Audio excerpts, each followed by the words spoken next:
So today we're going to be talking about data and the role of programmatic. What do you think about the role of these in driving quality creative? Is it helping or hindering it?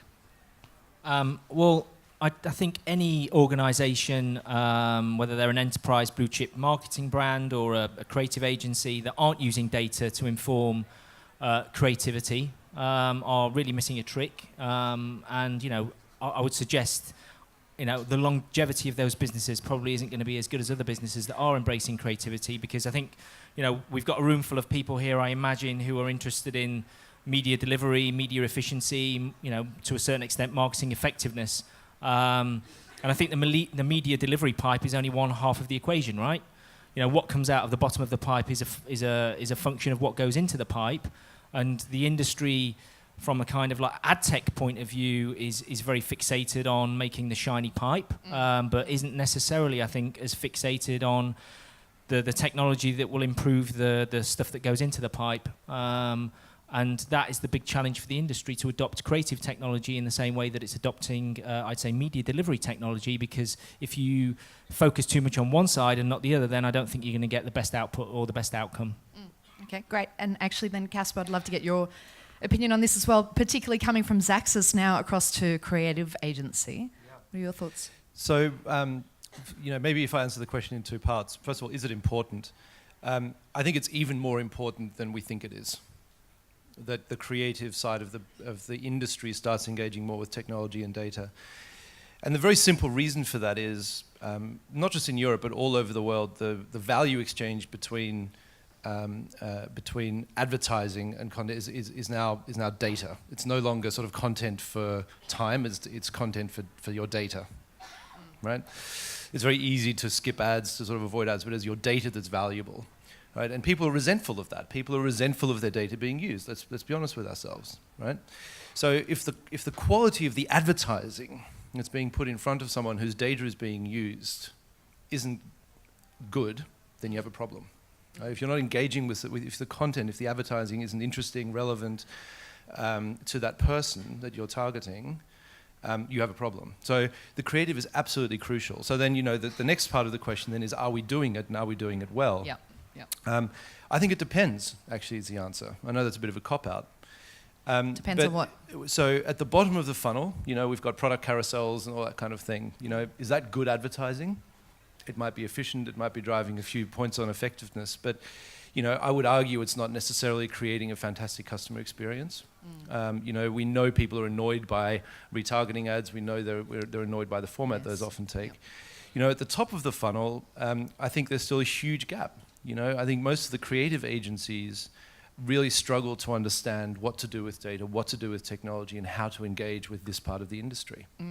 Absolutely. And so then maybe actually then, Sadan, will pose this question to you as well. Then I know that you work across a number of different businesses, McDonald's being one of them, and they are actually respected for a lot of the work that they do within the data-driven marketing space. I know that you recently just won an award at Cannes.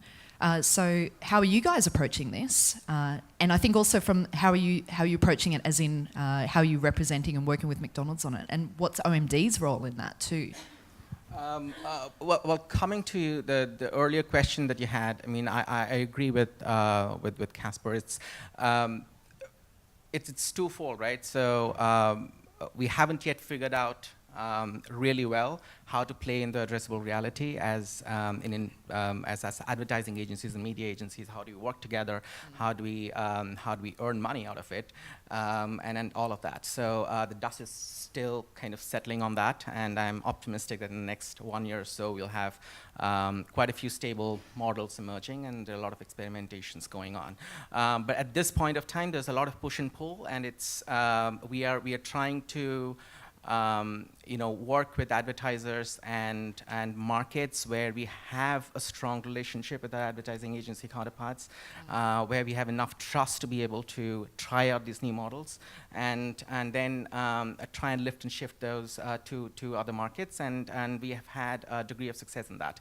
But where we are not successful is because of two things. So one is creative agencies falling horribly short of understanding the addressable reality and being, so to say, technology deniers in a way, you and think I it- akin that to being climate change deniers.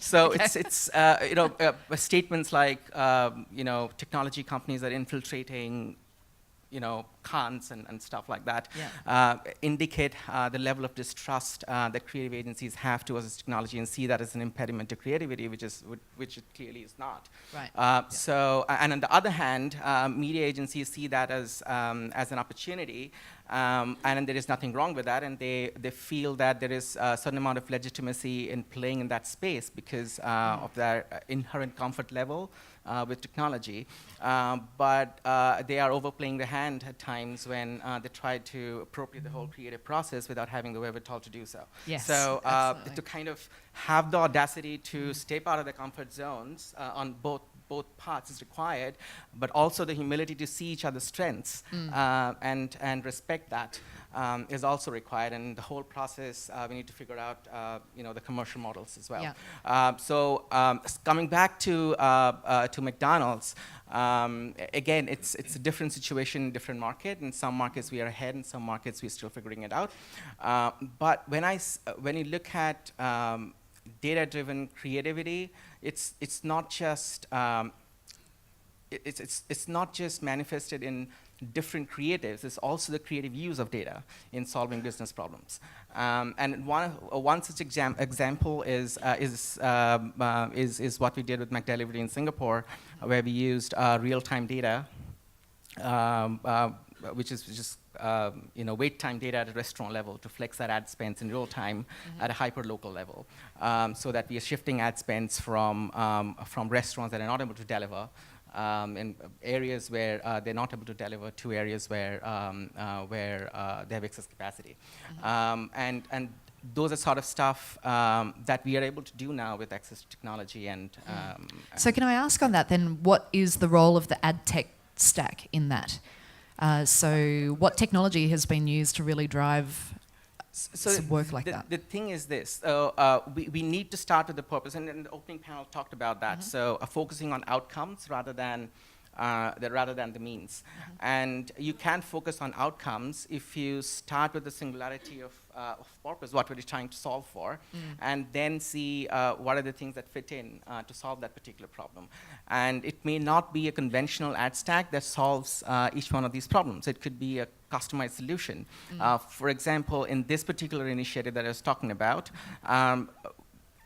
it was entirely done within the Google ecosystem.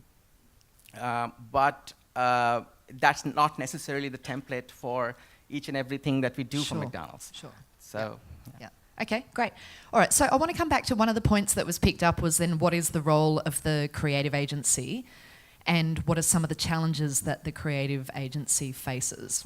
You mentioned maybe they are acting as similar to climate change deniers. Maybe in this case it's data deniers. And also maybe it's a lack of education and understanding. How do we fix that? How do we improve that? So first of all, I think it's worth clarifying a couple of things. So creative agents, let's talk about Wonderman. I mean, we're very good at working with data, actually. I mean, our teams understand technology, they understand creative. But, that doesn't necessarily, ad tech is only one small part of that.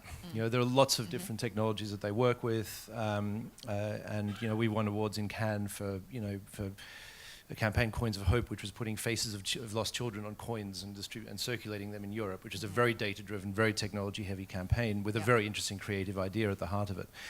So, I think it's important to decouple we talk about technology and data. Yep. And I think actually, particularly for this room, worth making sure that we're being very clear about the fact that we're talking about ad tech and the data that fuels that particular part of the ecosystem, because again, there's lots of other technologies. So speaking specifically about that, I agree, it is partly about education, but it's about something much more important as well, which is inspiration. Creatives, you can educate them until you can literally you can put them in a room every day for the rest of the year and educate them about ad tech. Okay? Some of you do that, some of you don't. I try and get you guys in to talk to people at Wonderman. There's often a lot of interest from our creatives. I think it's very interesting, and they think it's sort of potentially even intellectual stimulating. But until they find inspiration, until they find something that enables them to have a better creative idea because of the fact that they used that technology or that they used that data, they're not going to use it. So in fact, it doesn't matter where the data comes from anyway.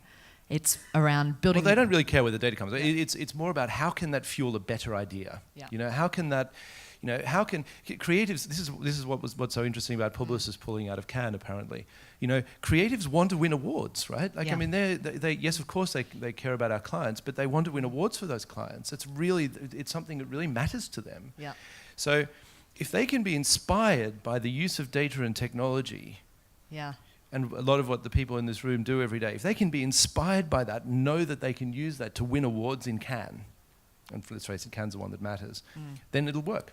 Yeah, absolutely. And I think the thing is that one of the things that as marketers sometimes we tend to do is use data to prove out uncertainty.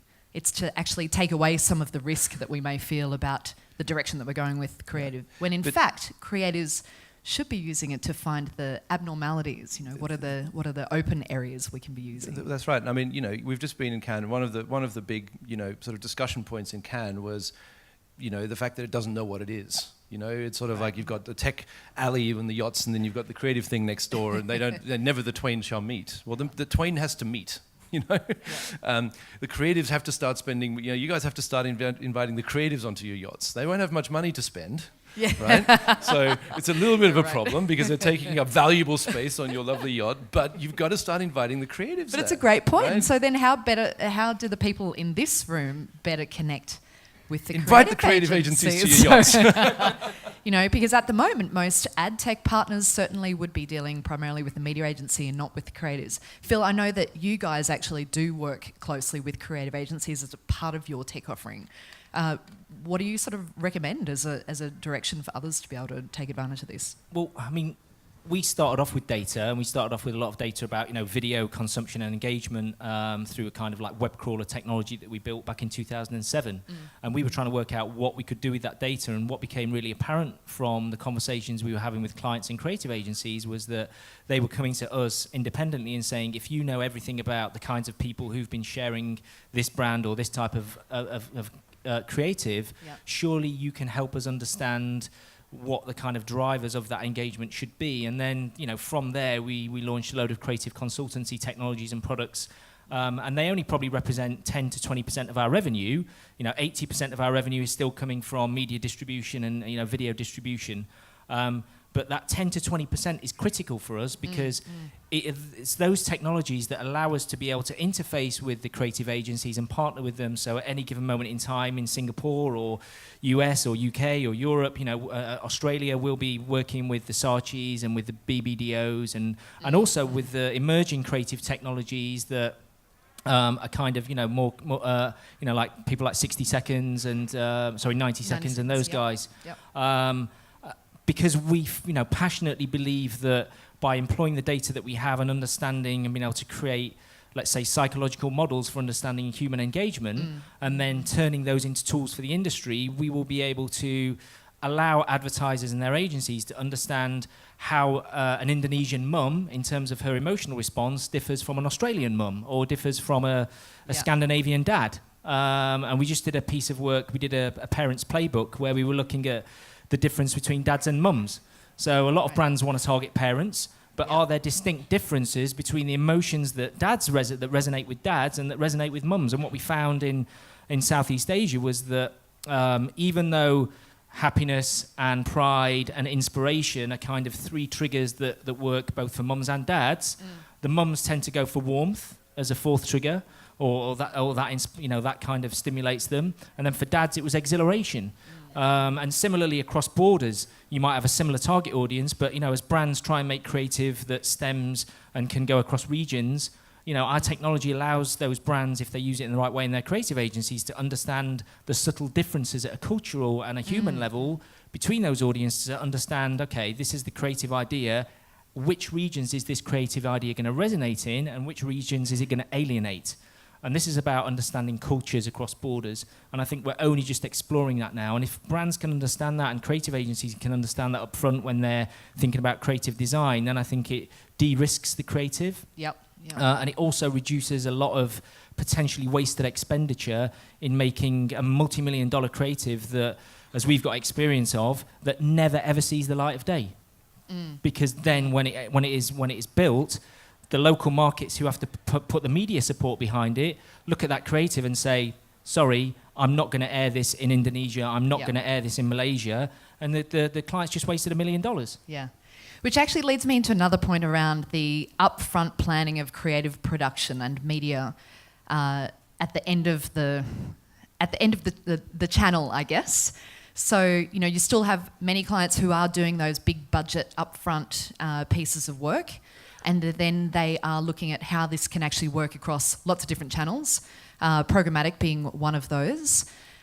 So, you know, how do we better approach that? I mean, how can we improve that planning with clients and actually try and incorporate data into the work that we're creating, and just better utilize the digital channels actually for what they're worth, rather than actually just trying to retrofit something that's been made for TV?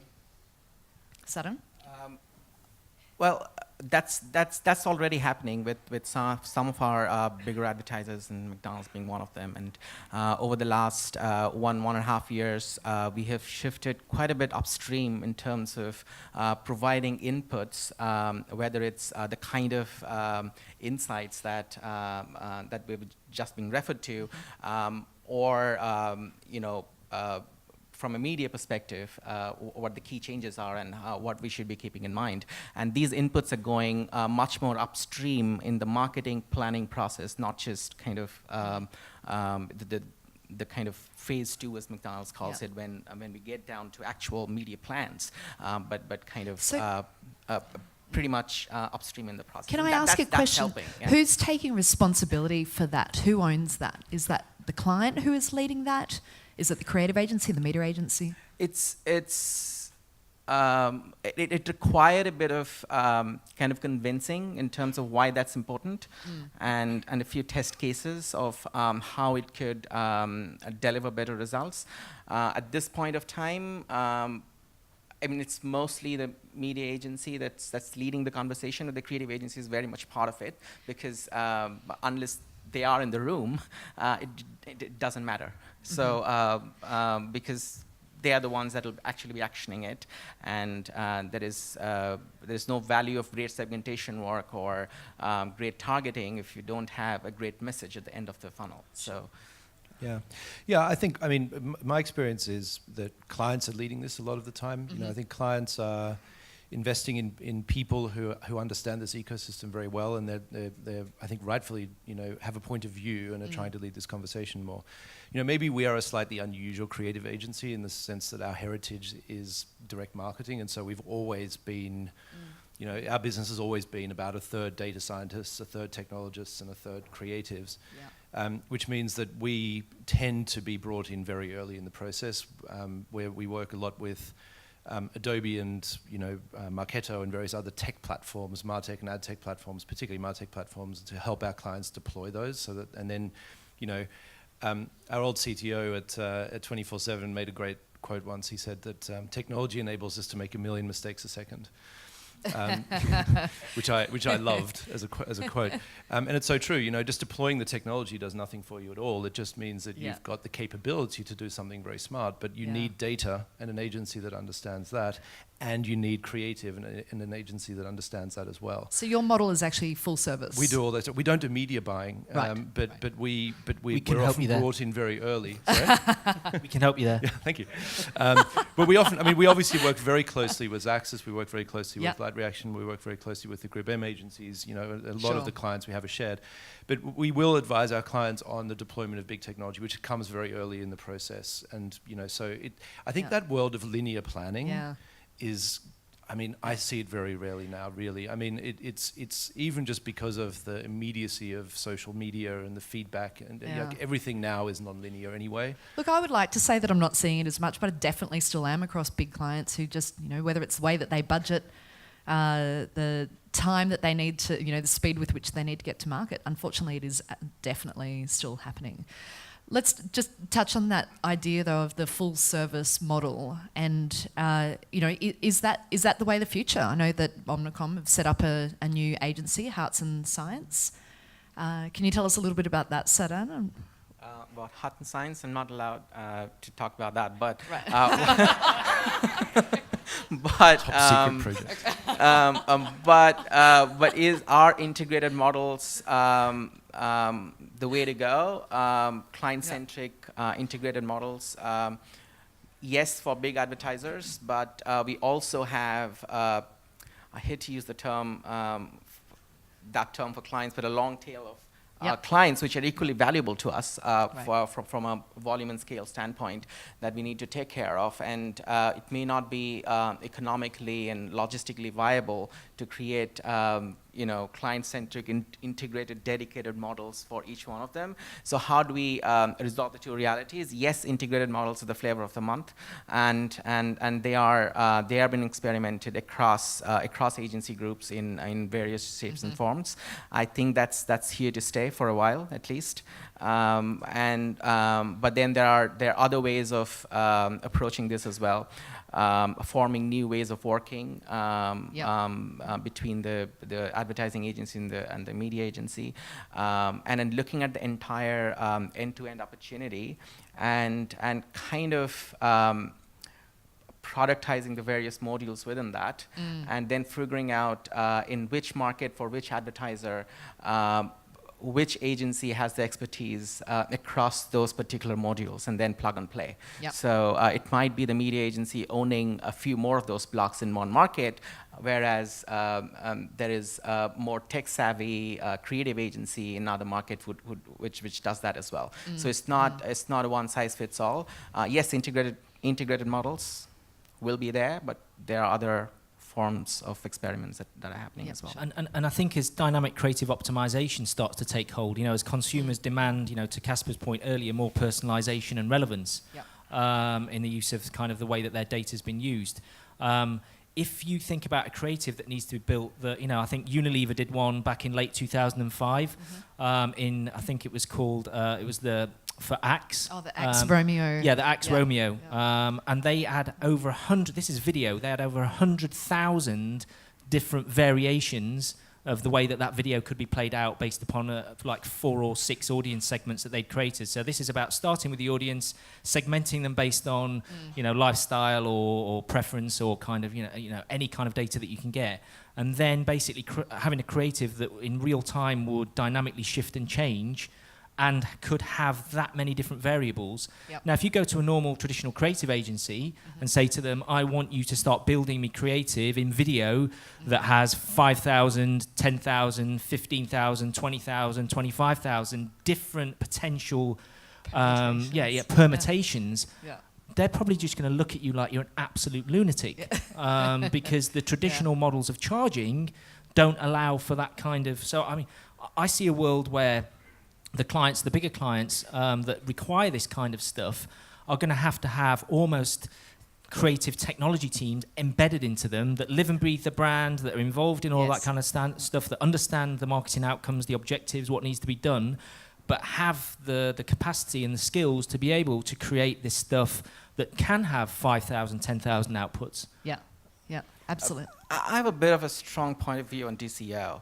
So, yes, we talk about 25,000 and 10,000 creatives, but what does that really mean? I mean, it's this overemphasis on creative versioning that we're completely losing sight of the bigger picture. So what's the value of creating 25,000 different creatives? Yes, there are, nobody kind of questions multiple audiences and multiple platforms and multiple triggers in the world of today. But how many of them are real intent signals? How many of them are real triggers? Just because I, drove here in a Uber that was a Toyota doesn't make me a Toyota fan.